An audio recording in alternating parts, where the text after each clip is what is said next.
Hello, and welcome to another episode of Finding Mr. Height, the podcast. I'm your host, Allie Jackson, and I just have to start this week off by thanking you all so much for your feedback on my first solo episode, reintroducing Allie part one, and today's part two.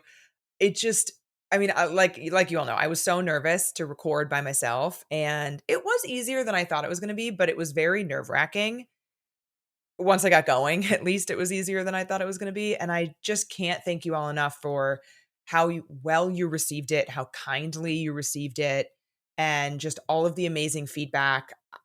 I appreciate it more than you know. And I'm even more nervous, I think, for this part two, because the stuff I'm going to be talking about today happened so much more recently. And although last week, obviously, I opened up about a lot of pretty heavy stuff, it's, I'm pretty far away from it at this point. And a lot of the things I'm going to be talking about this week are recent, in the last few years. So it's a little bit different.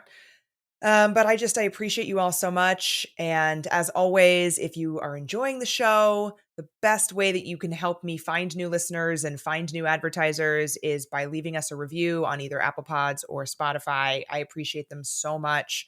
Great reviews really help people find us. So I would love if you're loving the show, if you just take a second and do that if you haven't already. If you have, thank you so much. So this week, I'm going to do some of my updates at the end because part of I'm talking you through the timeline of the last, 5 years or so since I started Finding Mr. Height. And some of the updates just kind of make sense in line with that timeline. But this week I have a shorter week. I'm taking Thursday and Friday off because I'm headed to New Orleans for my best friend's birthday. I'm so excited. It's going to be so much fun. There's, I think, 10 of us going.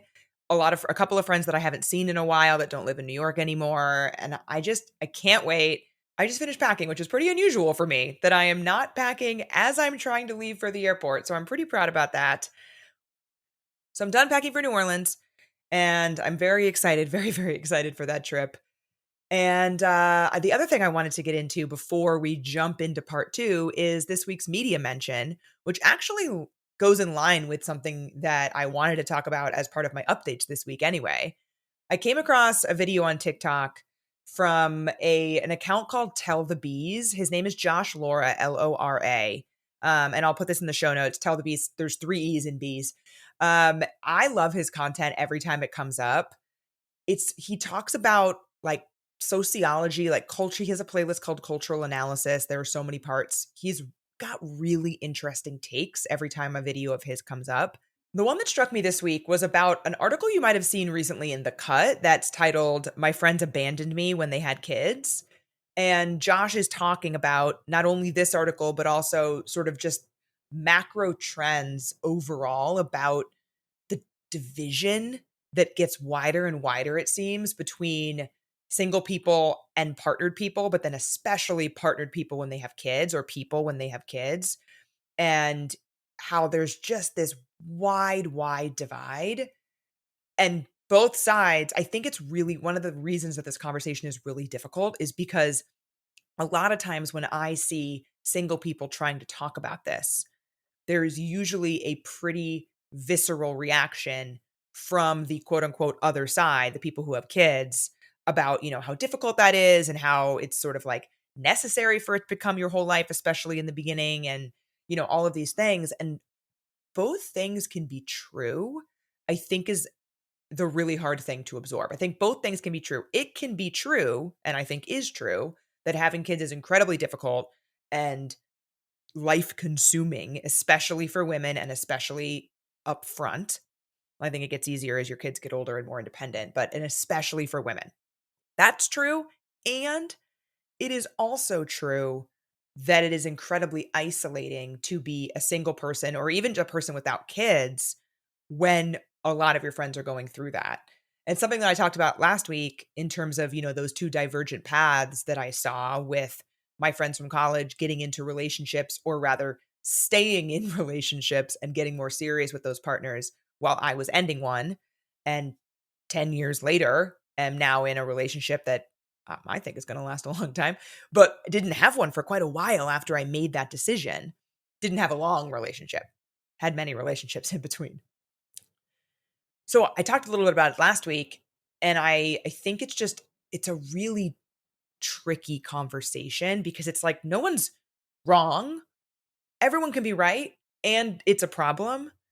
And I know also that a lot of my friends who are moms talk about how they love staying connected with their friends, single or otherwise, because it keeps them connected to the person that they were before they became a mom. And then that's really important to them. And I feel very fortunate that a lot of my friends who are partnered, who do have kids, still make intentional time for our friend group. I mean, shit, the New Orleans trip that I'm going on is a lot of people who are partnered and several people who have kids. And I think that's super unusual.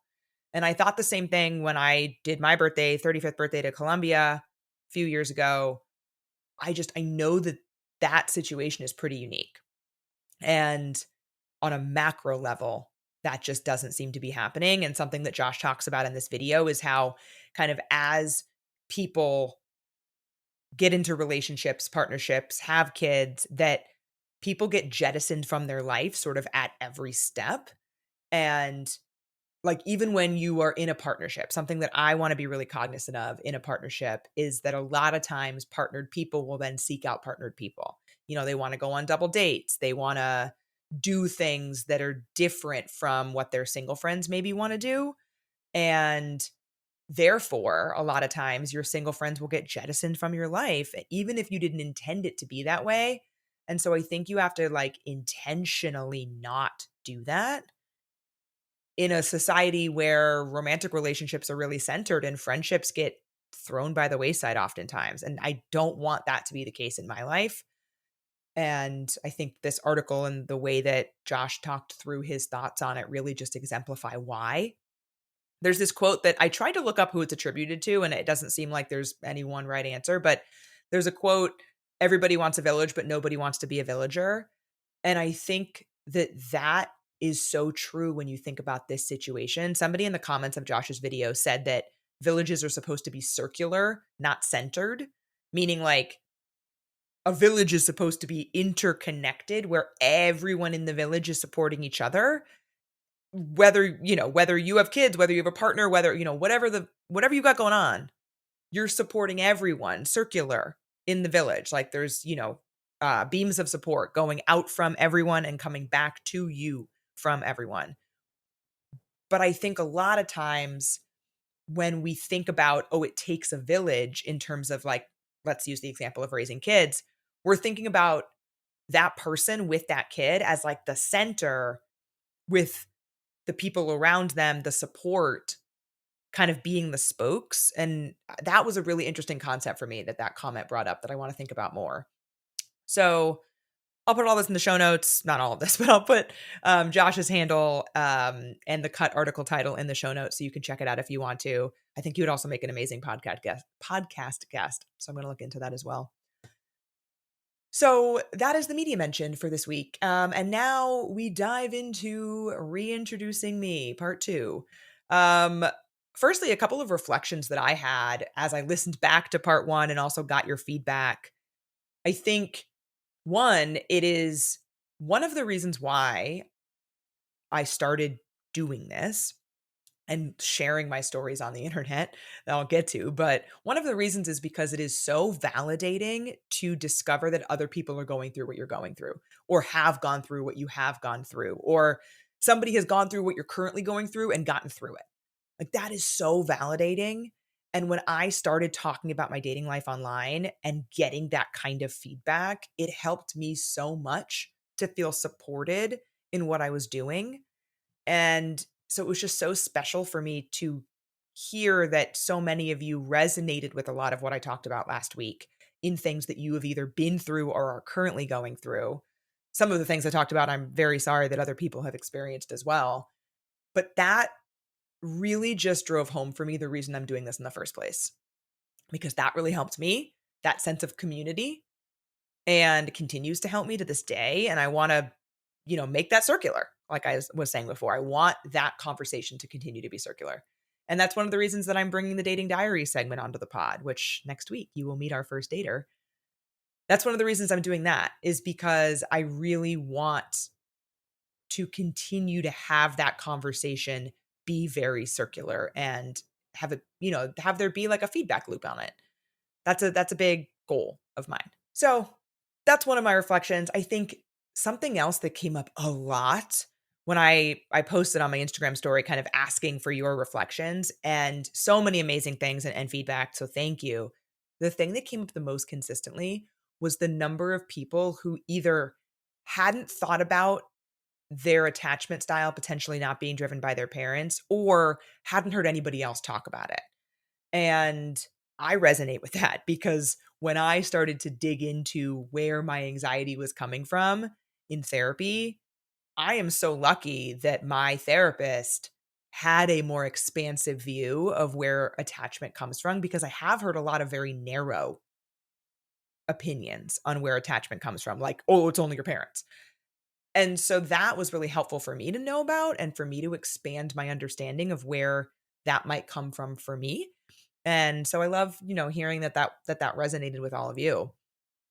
The other thing that occurred to me when I was listening back and I was talking about the experience that I had in college, um, I was thinking about how I have not shared that story with very many people at all. Well, now I have, but, and I'd mentioned it on the pod before, but like I haven't had many one-on-one conversations in person. I've told many good friends, not many, but several good friends. And I've told a couple men, but never a boyfriend until Skyline. And I didn't even realize that until I listened to it back. And I was thinking, as I was listening to myself telling that story from college, I was thinking about how I shared that with Skyline really early on, and how I hadn't felt comfortable doing that with any boyfriend that I'd had previously, and why that might be.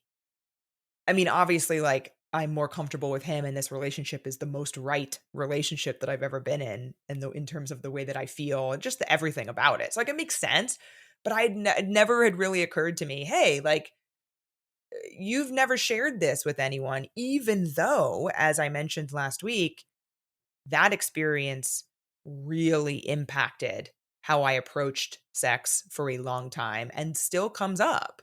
But it's not something that I felt comfortable sharing with a partner until really recently. And maybe I would have felt comfortable sharing it with somebody, you know, had I had a boyfriend in the last 5 years. But that just I hadn't thought about that until last year, or until last week. So it was interesting. So where we left off in part 1 was that I had just broken up with ASV. He had just broken up with me. It should be noted that that breakup was a total blindside for me. In hindsight, obviously, hindsight is 2020. Things were not good. There were things that had been very tense. I, at the time, though, did not see it coming. I was completely blindsided in that moment. Also, just, PSA, if you're going to break up with someone, don't plan a whole date. Don't do that. So I didn't see it coming. And that happened towards the end of 2019. And I then decided that I needed a reset. I was like, okay, I'm going to go into 2020. 2020 is going to be my year. I think a lot of people thought that. And I specifically decided that my word of the year that year was going to be accountability. And it was going to be accountability to myself and what I wanted in my life, and like figuring out what I wanted in my life. One of those things was reevaluating my career, which I won't dive super deep into now, but it is a topic that I'd love to dive deeper into on a future episode. But I decided to quit my job, and I put my notice in December of 2019. I had just started on a project. I was doing like a project management type of role at the time. And I had just started on a project that was supposed to wrap at the end of March 2020. And so I put my notice in and said, hey, after this project, I'm going to leave. And so I gave them a lot of lead time, but my intent was to take 3 or 4 months off and travel, and really take a hard look at what I wanted in my life, but also in my career. Like, I'd been in retail for, at that point, 10 years. And I just never really thought about whether it's what I actually wanted to do. I had just kind of kept doing it. And so I had intended on taking that 3 or 4 months to really be like, okay, is this the industry that you want to continue in, or do you want to pivot? because if you're going to pivot, better do it now. Not that you can pivot later, but the earlier you pivot, it's going to be the better for the better. So I made that decision in December of 2019. And I also decided, kind of oddly in hindsight, because like I knew that I was going to be traveling for like 3 or 4 months, April, May, June timing. But I also decided that I was going to really put myself out there in dating, which I hadn't done since before my dad got really, really sick. I did date ASV. I met him in person though. Like I hadn't really been on the apps since before my dad passed. And so I decided I was going to get back on them with a vengeance and really, like I said, put myself out there and commit to it and get out on dates. In hindsight, I probably shouldn't have done that. Not only because I planned on being gone for those months, but also because I was definitely reeling from the ASV breakup and definitely still processing my dad's death and doing that actively, like I was in therapy and working through it. But it probably would have been better if I'd waited. Just saying. So I did that. And originally, I started that on my personal Instagram, like my, regular private Instagram that I'd had since whenever Instagram came out. I started posting to my close friends story. And I added pretty much everyone who followed me, except for my coworkers, to my close friend story, even like my mom and stuff. And I posted a picture of me holding Logan, looking at my, like a selfie in my bathroom mirror. Logan is my cat. I can't believe I went an entire episode and didn't mention I have 2 cats, Rory and Logan. They are named after the Gilmore Girls. I posted a selfie of me holding Logan in the bathroom mirror, and I said, I'm heading out on a first date. Who wants to hear about it? I've never received that kind of feedback on an Instagram story in my life, probably to this day, that kind of engagement of people clamoring to hear about it. And I think a lot of this comes back to what I was saying about community and dating. And a lot more of it exists now, but it really didn't then. And this is January 2020. It really didn't exist then. And TikTok didn't, well, did TikTok exist yet? I can't remember when TikTok came out, but it wasn't like it is now. And so I started posting and I started recapping my dates but all on my close friend story on that private Instagram. And it started to grow and people started to tell their friends about it. And I would get random follow requests and then have to add these strangers to my close friends. And it was getting a little untenable. So I still had the Finding Mr. Height handle from when I had that anonymous blog back in my 20s that I talked about. And I hadn't used it. It was dormant, but I had the handle. So I was like, you know what? I have this handle already. I already have a little teeny bit of a following, a few hundred people, nothing major. Why don't I just do it there? Like that makes much more sense than posting on my close friend's Instagram story. That doesn't make any sense. So I started posting on Finding Mr. Height in January of 2020. And I went on 13 first dates in those first 30 days of January. And it was a ride. I mean, just especially because I was figuring out how I wanted to talk about my dates. I was like giving way more details than I do now, but like, especially when it was private, not names or faces or anything like that. I've never done that, but just figuring out how I wanted to talk about my dating life. But at that time, it was still just me talking about my dating life. Hey, I went on this date. It went great. Here's why. Or it was bad. Here's why. Or, oh man, this dude ghosted me or whatever it is. And through the course of this, I was getting so much feedback from people who not only were appreciating the community of it, but who also were asking questions about the way that I was approaching dating. So I would say, oh my God, this dude ghosted me. Can you believe it? And I would get people replying to my stories saying, well, what did you say? How did you address that? And so little by little, I started to be like, okay. And I would respond to their DMs and kind of talk to them. But then I met the Oyster. The Oyster is my most recent boyfriend before Skyline. So the Oyster and I went out for the first time. He was my 13th date of 2020. Late January, probably more like early Feb. And it was the sparkiest first date that I have ever been on to this day. Like it was fireworks. And looking back, I'm like, how the fuck did I have fireworks with that dude? But yeah, he was kind of sparky. So some people I think are just sparky.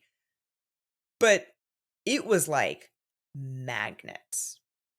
from the moment that I walked into this place. The reason I called him the oyster is because we had oysters on that date. So we had our first date and it was going amazing. He asked if I wanted to like take a walk on the waterfront. He lived in Greenpoint at the time. And he asked, or no, LIC. LIC. He asked if I wanted to take a walk on the LIC waterfront. We were in Midtown Manhattan. And I was like, oh no, like I think I'm gonna go home. And he was like, oh no, I'll call you a lift from from the waterfront, etc. Like it's totally fine. Don't worry about it. So I was like, okay. So like we went for a walk on the waterfront, made out on the waterfront. It was freezing. It was so cold. And this may have been a move in hindsight because it was so cold that he was like, why don't we just go to my place? I have some wine. We can like talk there, but I'll get you a lift, on the way home. And in hindsight, so we went back to his place. He continued to pressure me to stay longer. And in hindsight, I, at the time, viewed this as, oh my God, this guy likes me so much. He doesn't want the date to end like this. And I like him so much. And I also don't want the date to end. And this is so great. What I didn't see is him little by little pushing my boundaries, being like, oh, you said this? Well, what about, one step further? Oh, what about one step further? What about one step further? And I remember him actually saying at one point, well, aren't you having so much fun? Like, I'm having so much fun. Like, isn't this the best first date you've ever been on? It's the best first date I've ever been on. Why would you want to leave? And I never felt unsafe, to be super clear. But it just, looking back on it, it's like, ooh, that was probably a red flag that I did not recognize at the time. So the oyster and I start dating. It is hot and heavy right away. Like your classic love bombing situation where it's just so much, so quickly. And I think for me, when I think about the delineation between love bombing and genuine interest, love bombing is when somebody is coming on hot and heavy. They're expressing so much interest so soon in a way that is like, you can't possibly know me this well to like me enough yet. And they are not respecting boundaries if you try to express that it maybe feels like too much too soon. Because I think there is a world in which somebody is just super excited and gets over their skis, and is like genuinely just really interested in you and so excited. And, maybe they've, got some anxious attachment going on and they're like, oh my God. But if you set a boundary with that person, they're immediately like, oh yeah, okay. I respect that. That is not what happened here. This was very, like I said, very quick to all the milestones and very unaccepting, maybe is the right word, of me if I was not at that milestone with him. He said, I love you after 2 weeks. At this point, I hadn't said I love you to somebody since the coach. And the coach was the first person I ever said I love you to, by the way. I didn't mention that last week. I hadn't said I love you to someone since then. I had felt it. I felt it for ASV, but I never said it. In hindsight, yeah, very anxious about their relationship. I knew he wouldn't have said it back, which is not a reason not to say it, but I made it a reason. So he said, I love you after 2 weeks. I did not feel comfortable saying that. I didn't think I felt that way. I was like confused about it. And again, he went back to that similar verbiage to our first date of like, well, what do you mean? Like, have you ever felt this way about someone? I've never felt this way about someone. Like, I love you, all this stuff. And the next morning I did say it back and I thought I felt it at the time. And I think I did love him eventually, but I know that I didn't in that moment. And I felt very pressured into it. But again, I didn't see it for the massive red flag that it was in how pushy he was about me meeting him where he was at and not letting me be where I was at. And this is another time where my body was telling me something and I ignored it. Like I remember multiple times after we were official. I forget when we became official, but it was very quick. He said, I love you after 2 weeks. I remember sitting on his bed several times and having this like feeling in my chest that I now know is where I feel my anxiety. That is, my chest is not where I feel my gut feelings. Like if I have a bad feeling about something, that's, I don't feel it in my body usually, sometimes in my stomach, but if it is in my chest, it is anxiety for me. And I remember several times sitting on his bed and just feeling this flutter in my chest, but not a good flutter. And literally talking to myself and saying like, what's going on? This is your boyfriend. You love him. Like, why are you feeling this way? You being crazy. And so I talked myself out of the signs that my body was trying to give me that it was wrong and that I felt wrong and uncomfortable and pressured and manipulated and all sorts of things. And I talk more about this in a very old episode called the love bombing one, or maybe it was called the exploding one. We talk about love bombing and I talk more about this relationship and other things that happened early on, but it literally is one of those things where you look back and you're like, girl. And it should be noted that I wasn't telling a single person about any of this at the time. Like, by the way, all my friends, okay, obviously they knew that we were moving really quickly, right? They knew that we'd become boyfriend, girlfriend almost right away, maybe on our third date. They knew that we had said, I love you after 2 weeks. Like, and I'm sure these were glaring warning signals to them, but they didn't know about the way that I was feeling because I wasn't sharing it with them. And I think, talk about a sign that something isn't right. If you feel like you have to hide it from your friends, if you're the kind of person who would normally share something like this with your friends, with your mom, with whomever, and you feel like you have to hide it, bad sign. So all this was happening, and then we hit March 2020, and the world shuts down, and New York City shuts down. And I found out, so obviously, so I had quit my job and that still happened. I still decided I wanted to leave this job, even though by then I knew that I would not be traveling the world and would just pretty much be sitting in my apartment by myself. But I had the oyster, or so I thought, because I found out pretty much right after lockdown that he had decided to move home to his parents. They lived in Connecticut and he didn't tell me about it. There's a lot more details about how everything that went down, but that's the bottom line. He moved to Connecticut and didn't tell me about it. And at the time, I didn't have a car and he didn't have a car. So it was basically like, well, we're not going to see each other now because, public transportation, the train and stuff, that wasn't something we were doing at the time. Especially when New York City was in lockdown. Like you weren't allowed to if you weren't essential.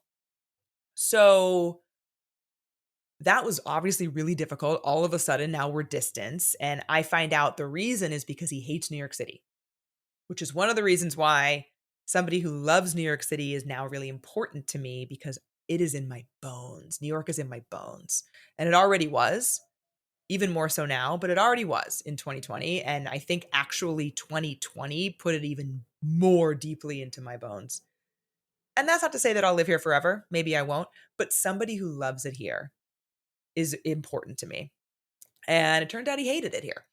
And we had so many fights. We fought all the time. We had so many fights about New York versus the suburbs. Like eventually when things opened up a little bit more and, he ended up getting a car and we would be able to visit, we would be upstate or somewhere and he, take like hiking or whatever. And he would be like, oh my God, don't you just love it up here? It's so beautiful. And I'm like, I do, but I still love New York though. And, we used to just go back and forth about that.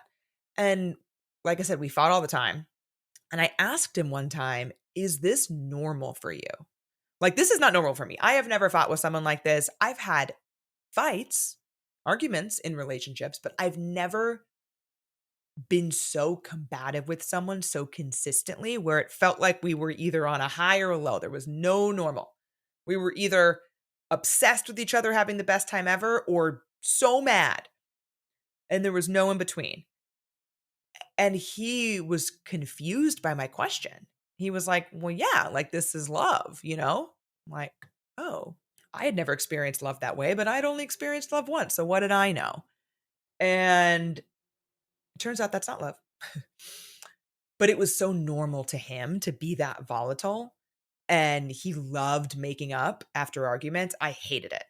Like, not that I didn't want to make up, but I I didn't get the high from it that he did, like, "Oh, we were so low, and so now we're so high." It's like he fed on that. He fed on how low can we be so that the comeback is that much better, and I did not feed on that. That was not good for me. And, obviously it was an unhealthy dynamic. And so it was this roller coaster relationship, and I also started to realize that we had some pretty significantly misaligned values when a lot of things started coming to light in 2020 with the Black Lives Matter movement and masking, and vaccines hadn't come into play yet, but it was extremely difficult navigating those conversations with him. And it made me realize how important it is for me to have social value conversations with somebody early on.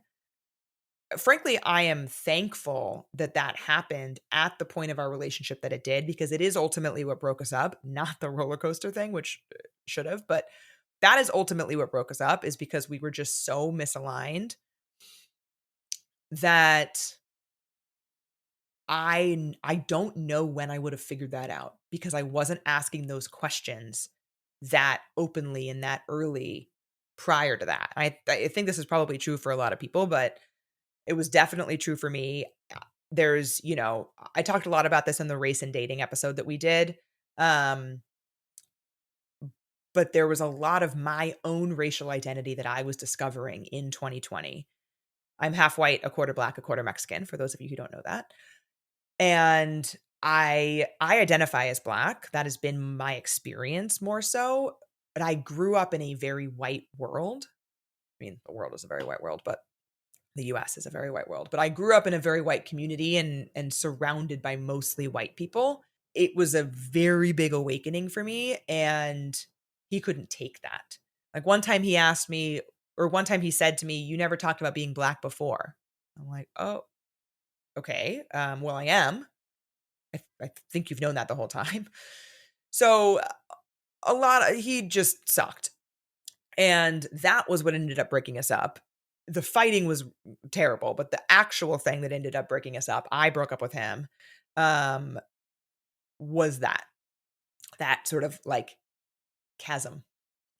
And so, and the other thing that was really difficult about that relationship is he did not like that I had been posting about my dating life online. And that's okay. Like I knew when I started doing that it wasn't gonna be for everyone, and that I might end up dating somebody who, like, wasn't into it, and I would have to contend with that.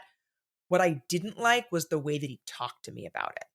Like, it wasn't like he was saying, by the way, I wasn't continuing to post after we were together, but the account was still public, and I would openly say, "This is what I was doing when we met." He would talk about it like it was embarrassing that I had done that, and just talked really in a really degrading way about it. I think he used the word pathetic one time, like, it made him feel pathetic that I had been doing that because it was all about him. And he made me is maybe the wrong word, but he pressured me into going private on my Instagram while we were together. Man, going public and starting to post again after we broke up was such a good feeling. That's an interesting, like, uh, part of our relationship, because it is something that as I was documenting my dating life on social media, especially once I started posting on TikTok towards the end of 2020 and got more traction and more people were seeing my videos, that's something that came up a lot. Was, what guy would want somebody who's doing this? And that haunted me a lot too, because I had one who didn't. And I just kept focusing on the fact that the right person for me was going to understand my motivation for it. And maybe I would need to kind of pivot how I was doing things because another person is involved now, but the right person would understand it. And Skyline absolutely does. I mean, I'm excited for him to come on the pod eventually. When he was in the Patreon, he talked a lot about it. And I think that is something that I really appreciate about him, is how much he, like I said before, celebrates me. And I did not feel celebrated in this relationship with the oyster. I felt like it was like he was deigning to be with me, which is not a feeling I would wish on anyone. And also a feeling I wish I had listened to sooner, and realized that I deserved better than that, and I deserved to be celebrated. And deserved somebody who aligned with my values and who wanted to respect my values also and just respect me. So that was the oyster. And so we broke up in July 2020. I started posting again, and I started posting on TikTok at the insistence of Cindy, my best friend, in September of 2020, and things really took off from there, both on TikTok and on Instagram. And again, originally it was really me posting about my dating life, but very, very quickly it started to move towards advice. Because people started DMing me asking, what did you do about this? Oh, that guy breadcrumbed you. What'd you say? And I started to write text scripts, which is kind of how I got started in advice videos on TikTok.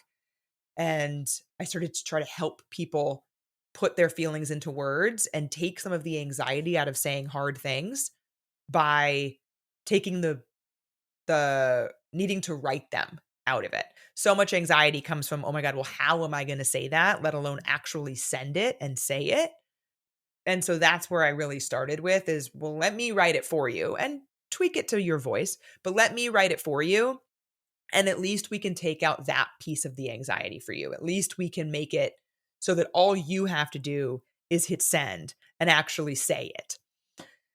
And so that's how I started giving advice. And I also started talking to people about their dating app profiles and started to coach. And at first I was offering coaching for free and just, getting my feet wet and trying to understand what pieces of coaching was I good at? What pieces of coaching did I like? Were people getting value from what I was coaching them on and talking to them about? And that is how I developed my initial coaching offering is trial and error and beta groups, beta testing, if you will. I'm a, business girly at heart. And that's how I started it. And then in 2021, my friend Rorik, who she and I worked together many moons ago, like a decade prior, and had stayed in touch over the years. She lived in LA at this point, so we didn't see each other very often. But we got together when I was home over New Year's that year. She drove down to San Diego. We hung out for a while, and she pitched the podcast to me. It was her idea. She was like, I think your short form content would be excellent in long form. I was not super familiar with podcasts at the time. She was a huge podcast fiend. I was like, oh, interesting. I'd never thought about that. I don't know how to make a podcast. And so we did it together. And we launched Finding Mr. Height in February of 2021, Finding Mr. Height, the podcast, in February of 2021. And 4 years later, here we are, March 2025. But that's how the podcast started. And across the course of the podcast, we've had a few sort of major nicknames that have come up. And so I'll go through those for those of you, because I did get some feedback last week that it was really helpful to kind of hear about some of the major nicknames that I talk about. So I would say the first big one, there's a lot, right? But the first big one is the rower. The rower and I met in October of 2021. It was actually Halloween. And like we went on our first date literally on Halloween. I wore a shark mask into the bar. I took it off pretty immediately, but he was very recently engaged. He had broken off his engagement. I forget exactly how long ago it was, but he had broken off his engagement fairly recently and had expressed that he was looking for a relationship. I remember specifically that his Bumble had said he was looking for a relationship.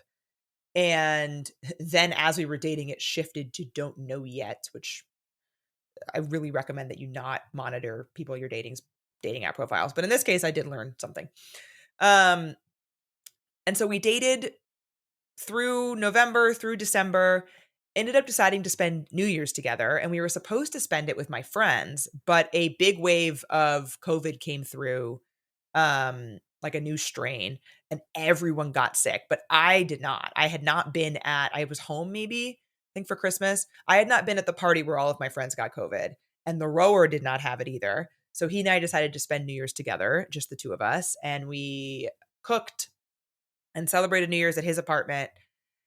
And I was very ready the next day on New Year's Day, and we were like cuddling on the couch to ask him to say that I wanted to be exclusive. And I'd been giving this advice about how to define a relationship, to not say what are we, and to just express what you want and let the other person respond. And I hadn't had the opportunity to put my money where my mouth was for a long time. because the oyster did it for me. And I don't even remember what those conversations looked like before then, but like with ASV, it was a little bit different because he was going to Philly, so it was more conversation. The conversation was like precipitated by the fact that he was moving. It'd been a long time since I'd kind of brought it up out of the blue. And so we were sitting on the couch and I said, I think we're on the same page here. Foreshadowing. We're not. I think we're on the same page here, but I'm really enjoying what we're doing and I don't really want to see other people. How do you feel about that? And he did not feel good about that. He told me he wasn't ready for that. And he also really enjoyed what we were doing, but he wasn't ready to be exclusive. And that fucking stung, man, because I was so sure that he was on the same page. I mean, I said it literally out loud to him. I was so sure. I was so sure.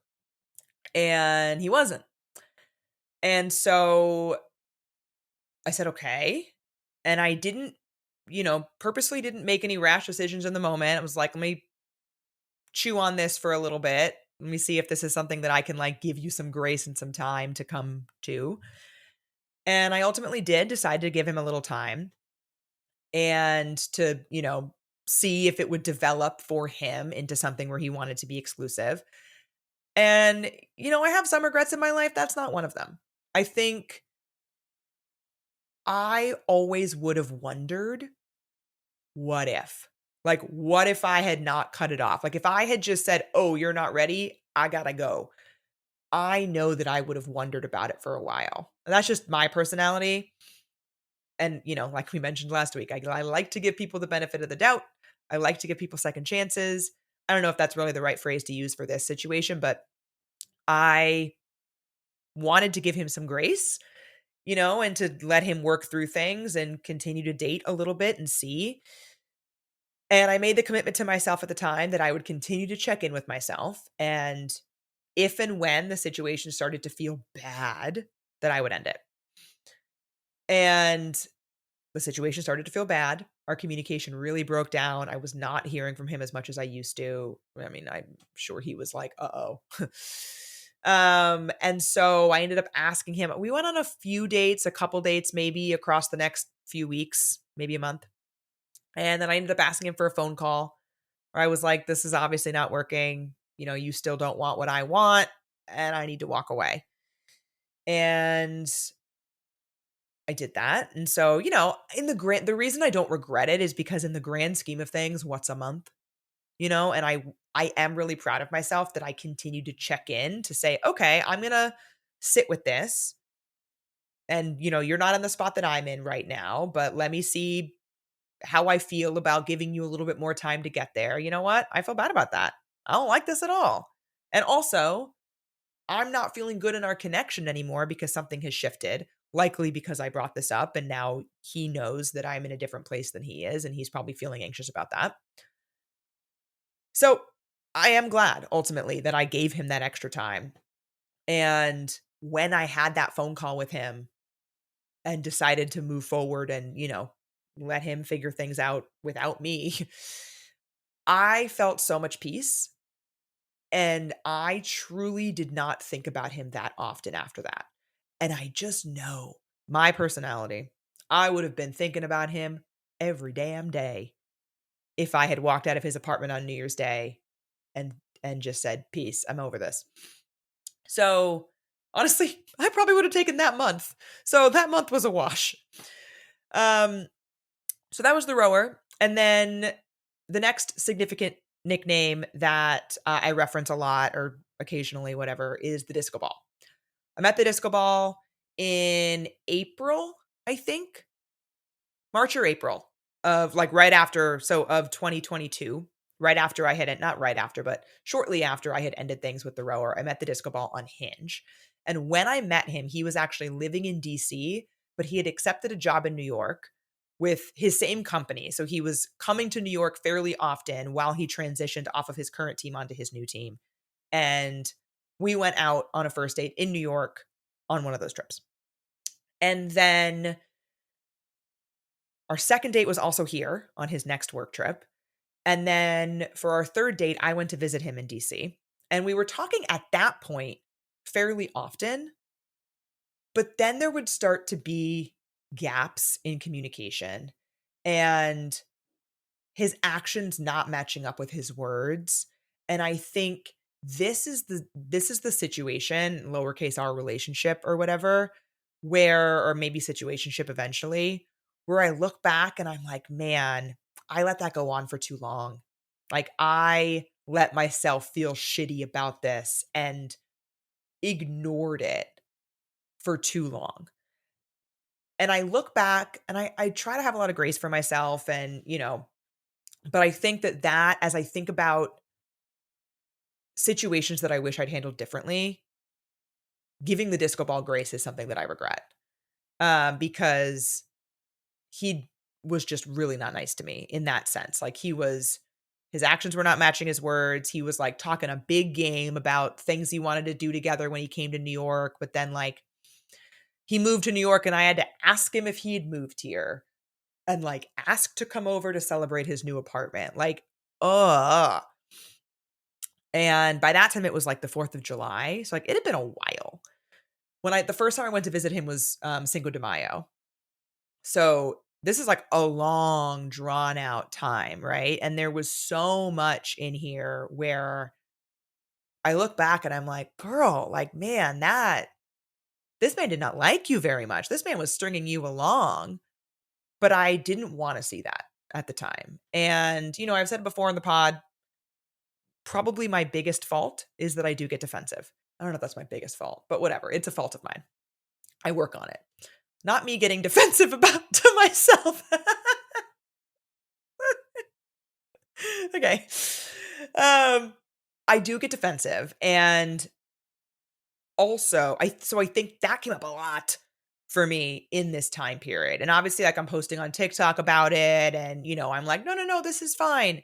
And it wasn't fine. And to be clear, I didn't think it wasn't fine at the time.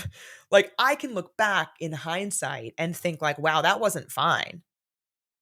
But I had to go through it to realize that. It's kind of like what I was saying last week about how one of the reasons that I love what I do with this podcast and with my social media and giving advice is that I know firsthand how difficult and sometimes damn near impossible it is to see something in your own life that is so fucking clear to other people. And the disco ball is a great example of that. And I think I learned a lot from that and looking back on it in hindsight. And I didn't really date anybody significantly at the end. Like I dated people, but nobody like super significant throughout that year. And I spent a lot of time really reflecting on the ways that I wanted to approach dating for myself in a way that would allow me to see these things. And that is the last time something like that had happened to me. So I think I did a good job. But it is something that I didn't do a good job of at the time. And I also didn't do a good job of in responding to people saying that to me at the time. Um because yeah, I do get defensive and I regret that a lot more than I regret how I handled the disco ball for me. More than that, I regret the way that I wasn't able to see what was happening and like therefore respond to people talking to me about it in a better way. 'Cause I did not handle that well. I'll straight up with you about that. So that was 2022. And then my significant relationship in 2023 was the publicist. I don't talk about him too often because it was really just like a nice guy, not my guy situation. That was a time when I was trying to kind of like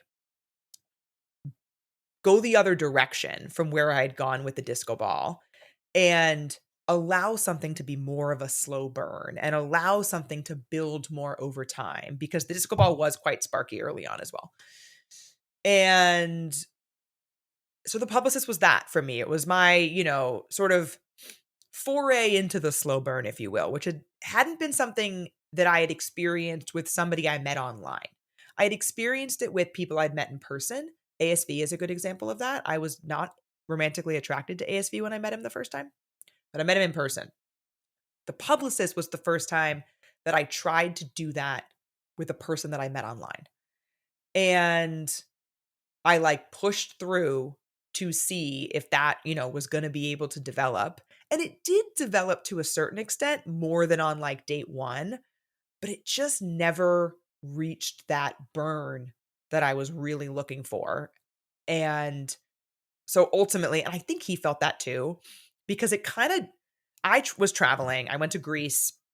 It was my first Finding Mr. Height group trip. I went to Greece in the summer of 2023. That sentence sounds just ridiculous. And while I was there, we talked like once, but I did not miss him. And I don't think he missed me either. And so I got back and we were like texting a little bit. And then we basically had like a text conversation where both of us were like, this is it, right? Like we're calling this. Yeah.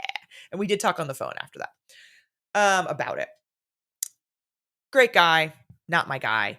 And so that was my, most significant kind of thing that happened in 2023. And then the last person that I really mentioned before Skyline is Mr. Worldwide. And this is so I had decided in the beginning of 2024, I decided that I was going to quit my job and try to start a retail consulting firm on my own, which I ended up doing 6 months ago nearly, which is crazy. But I decided at the beginning of 2024 that I was thinking about doing it in like March of 2024. And I made the decision fully in April.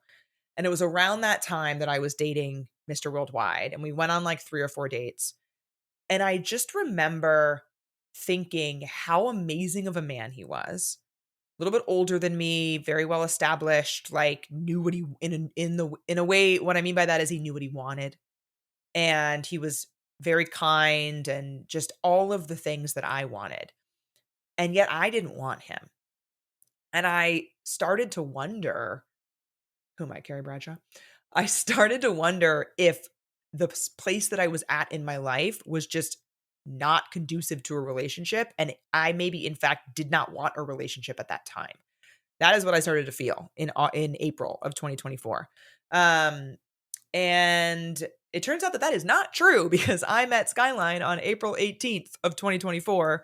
Technically met him for the first time on April 13th, but like actually met him, had a conversation with him, everything that led into us dating on April 18th, 2024, which is what we consider our anniversary, was our first kiss. We're coming up on a year, which is crazy. And yeah, it's been the most amazing almost year. I plan to do a lot more kind of conversations about our relationship and things like that with him as well. But I know I've talked about it a lot more recently too, because it's been the last year. Thinking back, especially having recorded these 2 episodes and thinking back on all of the things that I've experienced and the different people that I've dated and the things that I've learned from all of those different people, it is so cool to me to be in this relationship now where I can actively feel myself healing from so much of it. And there's a lot of things that I was working through and healing on prior to dating him. And I think that's really important too. But also things that being with him and being in a really healthy relationship and one where I feel celebrated and one where I feel supported and challenged and all of these things, that has been so healing for me. And it's just been really, really cool. And I'm excited to have him on the pod. We're probably going to start doing that in the next couple of months, probably. Having him on for, different segments, Ask a Man. I think I mentioned I want to bring him on for some Am I the Asshole episodes. And also to talk about dating after divorce. He is divorced. And, after my experience with the rower, although that wasn't a marriage, it was an engagement, it is something that I was very wary about and asked a lot of questions about. And we had a lot of conversations about. We talked in detail about that on the Patreon. And I'm sure we'll talk about it here too, but like that is something that I was nervous about because of my experience with that. And it's just crazy how much like night and day the way that those conversations went with Skyline versus the way they went with the rower, and how much work he has done even during his marriage and, while he was going through all of that to come to the place that he is now and to be able to have the relationship that we have. And that has been really beautiful. And I just, I've never been this happy. And I just, it's just so amazing. I can't even explain it. I literally like pinch myself often because I'm like, is this real? Do I get to be this happy? And it's just, it's really healing. And I think what has also been really healing is getting through that like initial part where everything's so exciting because everything's new, to just settling into a relationship and realizing that not every day is good, or even every week or even every month is going to be exciting, but I am so fucking happy. And like I am happy at like a homeostasis level, if that makes sense. Like I am baseline happy in this relationship. It doesn't need to be super exciting all the time. And I'm really fucking happy in my career too. And like I think that those two things happening simultaneously was not on my bingo card, but has been really cool, and really rewarding. And I'm excited to dive more in depth to a lot of these topics. There's so much in the last 11 months. But one update that I have for the public pod, the Patreon heard about this a couple of weeks ago, is that Skyline and I are moving in together this year, probably in the fall. We got to figure out some stuff with his lease. So like September, October, sometime in that range. I have never lived with a partner before. Obviously he has. Um, and so I'm excited to have content about that. Ask for your advice at some point, listeners, have some experts on, have him on, talk about, the process. We've got a pretty long runway leading up to it. So he's moving into my apartment. I own my apartment. So it makes more sense. And I'm just so excited. I'm so excited for him to be around all the time. Somebody asked me recently what I'm most and least excited about. I'm most excited about him just being here all the time. I am least excited about needing to make my apartment accommodate another person. Like I have expanded into this apartment as a solo person, and now there needs to be room for somebody else and their stuff and their, decor and their vibe and their personality and all of that stuff. And I'm excited about that part. I'm excited about working together with him to make this our home. I'm not excited about the physical labor of organizing things. So I'm going to be working on that, and I'm really excited about it. And thank you for, letting me talk about my life and my history for another hour. And, I know that there is so much to dive into in the last 11 months with Skyline, but really what these two episodes were intended to be is like hey, here's who I am up to this point. And now I'm in this, I guess not that new anymore relationship, but, um, a new phase, a new, era of my life. And I'm excited to take you all on that journey and also continue to give you dating content and bring you the best podcast that I possibly can every week. So on that note, I always want your feedback. Thank you for that. I have a form at findingmrheight.com/podcast, or you can always DM me on Instagram. And thank you. Thank you so much for being here. And I love you all. I'll see you next week.